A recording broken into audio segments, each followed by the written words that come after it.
Inspirational stories of Lord Buddha. भगवान बुद्ध की 4 प्रेरक कहानियां। प्रेरक कहानी 1। बुद्ध और चक्षुपाल। एक बार भगवान बुद्ध जेतवन विहार में रह रहे थे। भिक्षु चक्षुपाल भगवान से मिलने के लिए आए थे। उनके आगमन के साथ उनकी दिनचर्या, व्यवहार और गुणों की चर्चा भी हुई। भिक्षु चक्षुपाल अंधे थे। एक दिन विहार के कुछ भिक्षुओं ने कुछ मरे हुए कीड़ों को चक्षुपाल की कुटी के बाहर पाया और उन्होंने चक्षुपाल की निंदा करनी शुरू कर दी कि उन्होंने इन जीवित प्राणियों की हत्या की। भगवान बुद्ध ने निंदा कर रहे उन भिक्षुओं को बुलाया और पूछा कि क्या तुमने भिक्षु को कीड़े मारते हुए देखा है? उन्होंने उत्तर दिया, नहीं। इस पर भगवान बुद्ध ने उन साधकों से कहा कि जैसे तुमने उन्हें कीड़ों को मारते हुए नहीं देखा, वैसे ही चक्षुपाल ने भी उन्हें मरते हुए नहीं देखा और उन्होंने कीड़ों को जानबूझकर नहीं मारा है, इसलिए उनकी भर्त्सना करना उचित नहीं है। भिक्षुओं ने इसके बाद पूछा कि चक्षुपाल अंधे क्यों हैं? उन्होंने इस जन्म में अथवा पिछले जन्म में क्या पाप किए? भगवान बुद्ध ने चक्षुपाल के बारे में कहा कि वे पूर्व जन्म में एक चिकित्सक थे। एक अंधी स्त्री ने उनसे वादा किया था कि यदि वे उसकी आंखें ठीक कर देंगे तो वह और उसका परिवार उनके दास बन जाएंगे। स्त्री की आंखें ठीक हो गईं, पर उसने दासी बनने के भय से यह मानने से इनकार कर दिया। चिकित्सक को तो पता था कि उस स्त्री की आंखें ठीक हो गई हैं। वह झूठ बोल रही है। उसे सबक सिखाने के लिए या बदला लेने के लिए चक्षुपाल ने दूसरी दवा दी। उस दवा से महिला फिर अंधी हो गई।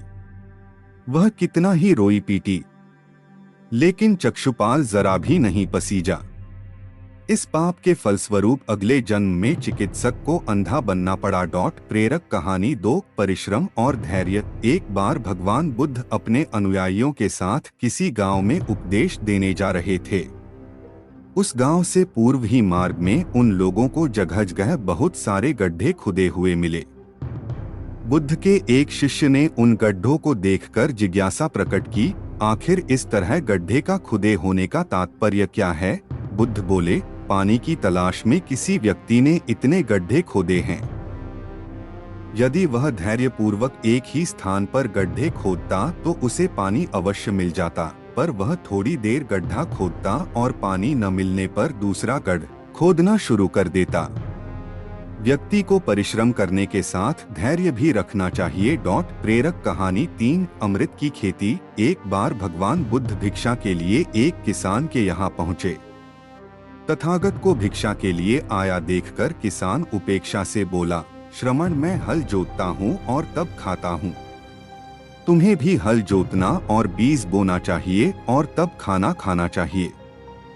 बुद्ध ने कहा, महाराज, मैं भी खेती ही करता हूँ। इस पर किसान को जिज्ञासा हुई और वह बोला, मैं न तो तुम्हारे पास हल देखता हूँ, न बैल और न ही खेती का स्थल। तब आप कैसे कहते हैं कि आप भी खेती ही करते हो? आप कृपया अपनी खेती के संबंध में समझाइए।